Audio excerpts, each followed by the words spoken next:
پہلے تو میں نے مسلمانوں کے اخلاق سنے تھے، اب تو میں نے دیکھ بھی لیے، پر یہ بتا جب 12,000 آیا تھا جان کیوں نہیں چھڑائی؟ تو حضرت چارہ کاٹتے کاٹتے رو پڑے، فرمانے لگے تو نہیں نہ جانتا یہ بیٹیاں سانجھی ہوتی ہیں، پتہ نہیں نا، میرے رسول پاک نے تو حاتم تائی کی بیٹی کے سر پہ کپڑا رکھ کے کہا تھا بیٹیاں برابر ہوتی ہیں، تو یہ نہیں پتا جب اس کی 6 بیٹیوں کی شادی ہوئی ہے میرے اندر روحانیت کتنی بڑی ہے۔ فرمایا پھر 12,000 آیا ہے تو 2-4 بچیاں پھر گئی ہیں، تو یہ نہیں پتا میں اندر سے راضی کتنا ہوں، میں تیری نوکری کرتا رہوں گا، پتہ نہیں اللہ کتنی بیٹیوں کو بیاہ دے گا۔ اتنا رویا وہ عیسائی کے پیروں میں بیٹھ گیا، کہنے لگا بابا میں نے تیری مخالفت کی ہے پر تیرے قریب آ کے پتہ چلا ہے کہ تو بہت اونچے اخلاق کا مالک ہے، اور اگر تیرا یہ مقام ہے تو تجھے اخلاق سکھانے والے محمد عربی کی شان کتنی ہوگی۔ ظالم کی بولیے جاتے نہیں لوگ جھوٹے گواہ بن کے، وکیل صاحب کو نہیں پتا ہوتا کہ یہ بندہ مجرم ہے جو میرے پاس آیا، کیا مجرموں کے وکیل نہیں ہوتے؟ بولے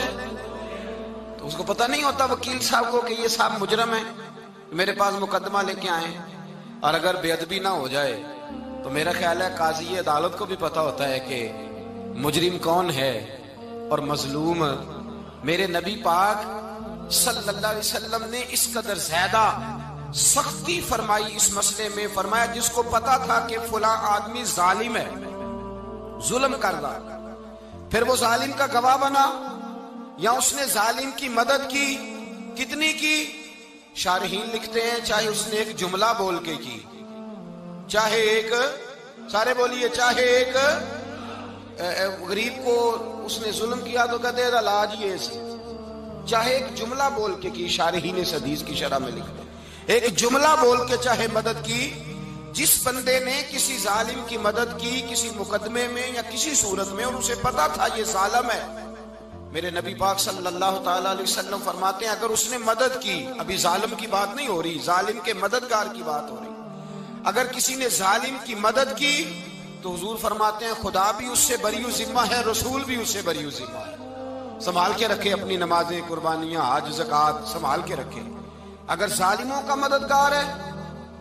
الیکشن آ لینے دے، آپ کو نظر آ جائے گا کون کون ظالموں کا مددگار ہے، نظر آ جائے گا۔ اپنی جیب سے لوگ پیسے دے کے ظالموں کی مدد کریں گے، ان کے فلیکس چھپوائیں گے، بورڈ لگوائیں گے، جیبوں سے پیسے دے کے۔ ہم نے خود آگ لگائی ہے چمن میں اپنے، بے سبب گردشی ایام کو الزام نہ دو، ہم نے خود نور کا ظلمت سے کیا ہے سودا، کر کے توہین سحر شام کو الزام نہ دو۔ ظالموں کے مددگار میدان میں آ گئے، یہ چھوٹا لفظ نہیں، میرے حبیب پاک صلی اللہ علیہ وسلم نے فرمایا جو ظالم کا مددگار ہے سن لے جو سجن کے ساتھ کچہری جاتا ہے، وہ یاد رکھے جو دوست کا گواہ بنتا ہے، وہ یاد رکھے جو کہتا ہے میں مانگی گیا تھا، مجھے بلایا گیا تھا قبضہ چھڑانے کے لیے کسی غریب بیوہ کی جائیداد پہ، وہ سن لے تو مدد کر کے نہیں آیا، تو خدا کے ذمے سے نکل گیا ہے۔ رسول پاک نے فرمایا تیرا میرا تعلق ختم ہو گیا، تو ظالم کا مددگار ہو گیا،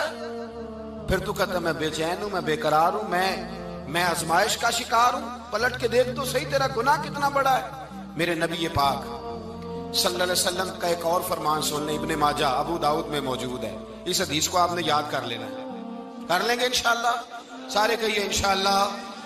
کر لیں گے یاد۔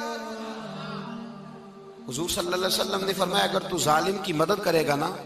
یہ لفظ دل کی تختی پہ لکھ لینا، یہ مکافات عمل ہے، مکافات عمل دنیا، ادھر کرو گے تو ادھر بھرو گے۔ فرمایا اگر تو کسی ظالم کی مدد کرے گا، سن لے حضور کا فرمان ہے، اگر تو ابن ماجہ ابو داؤد سیاہ میں موجود ہے، فرمایا اگر تو کسی ظالم کی مدد کرے گا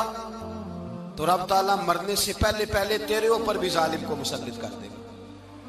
تیرے اوپر بھی ایک دفعہ ظلم ضرور ہوگا اگر تو ظالم کی، وہ کسی صورت میں بھی ہو سکتا ہے، کسی صورت میں بھی تیرا بیٹا ہی اٹھ کے ظلم کر دے گا، تو الجھ جائے گا، کسی نہ کسی جگہ تیرے لیے تباہی کا سامان ہوگا، تیرے اوپر ظلم ہوگا، اس لیے کہ تو ظالموں کا مددگار ہے۔ چاہیے یہ تھا کہ تو مظلوم کی مدد کرتا، انسانی ایمانی یقین کا فریضہ سر انجام دیتا، تو ظالموں کا مددگار ہو گیا۔ ٹٹول کے دیکھ لیں، رزلٹ نکال کے دیکھ لیں، ہمارے زمانے میں ظالموں کے مددگار زیادہ ہیں، اتنی لمبی زبانیں نکال کے ظالموں کی مدد کرتے ہیں، بڑے بڑے کالم نویس اللہ نے انہیں قدرت دی لکھنے کی، تو اپنا قلم ظالموں کی مدد میں خرچ کرتے ہیں۔ وہ لوگ جن کو اللہ تبارک و تعالیٰ نے قدرت دی، ہمت دی، طاقت دی، کچھ لوگ ان کے حلقہ احباب میں، وہ اپنے لوگوں کو استعمال کر کے ظالموں کی مدد کرتے ہیں، ظالموں کی مدد کرتے ہیں۔ میرے نبی کریم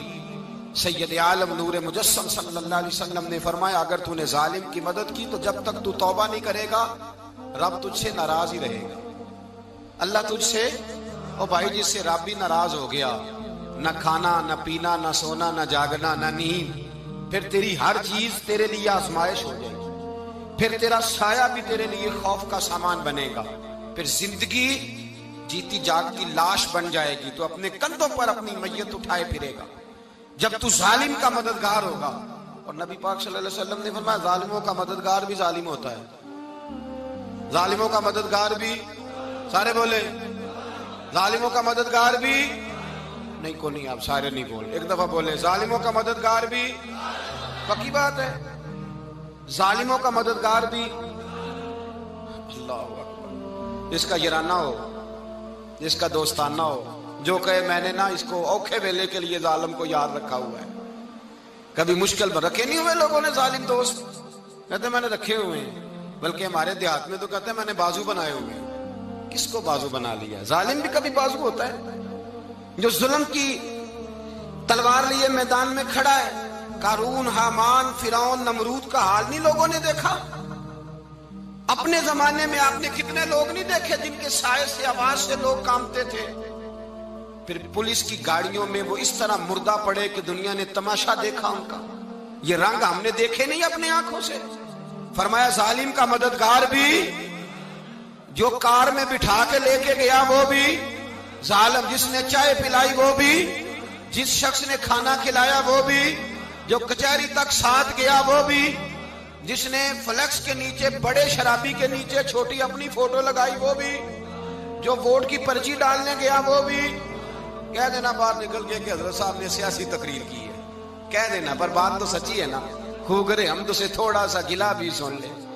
خو کرے ہم تو سے تھوڑا سا بھی گلا۔ امام مالک کے پاس ایک بندہ آیا، اس نے کہا حضور میں درزی ہوں، ایک ظالم بادشاہ مجھ سے کپڑے سلواتا ہے، میں تو ظالموں کا مددگار نہیں نا۔ ایک ظالم بادشاہ مجھ سے،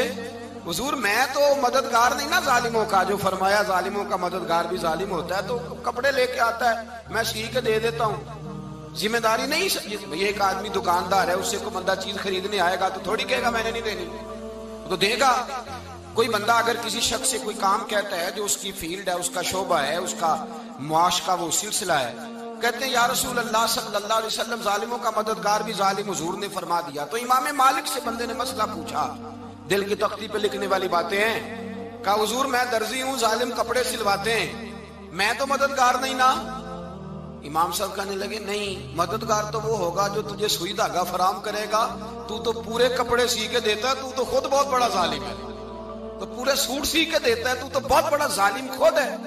مددگار تو وہ ہوگا جو تجھے دھاگا دے گا، جو تجھے بٹن دے گا، جو تجھے نلکی دے گا۔ جو ظالم سے اتنی نفرت، ظلم کر کے بندہ آئے، یہاں تو ہمارے زمانے میں ہیرو بن جاتے ہیں لوگ، ظالم ہیرو ہے، لوگ اس سے ڈرتے پھرتے ہیں، گھومتے پھرتے ہیں، اور بہت سارے کم مزاج لوگ اس کے پیچھے ہاتھ باندھ کے پھرتے ہیں۔ ظالموں کی مدد کرنا، ظالموں کے ساتھ رہنا، یہ ظلم ہے، ظلم، یہ زیادتی ہے۔ میرے نبی پاک صلی اللہ تعالی علیہ وآلہ وسلم نے ارشاد فرمایا یاد رکھو، رب فرماتا ہے میں مظلوم کی مدد ضرور کروں گا، چاہے جلدی کروں چاہے دیر سے کروں، میں مظلوم کی مدد۔ اور حضور صلی اللہ علیہ وسلم نے فرمایا ہے، حضرت معاذ بن جبل کہتے ہیں حضور نے مجھے یمن کا گورنر بنایا، جب میں جانے لگا نا تو حضور نے بڑی نصیحتیں کی، بخاری میں موجود ہے، فرماتے ہیں جب میں پلٹنے لگا تو میرے رسول نے فرمایا معاذ ایک منٹ ٹھہر جا، ایک بات میری یاد رکھنا، اس کو نہ بھولنا۔ کہا حضور کیا؟ فرمایا دیکھنا کسی پہ ظلم نہ کر بیٹھنا، کہیں تجھ سے زیادتی نہ ہو جائے۔ محبوبہ پھر حضور نے فرمایا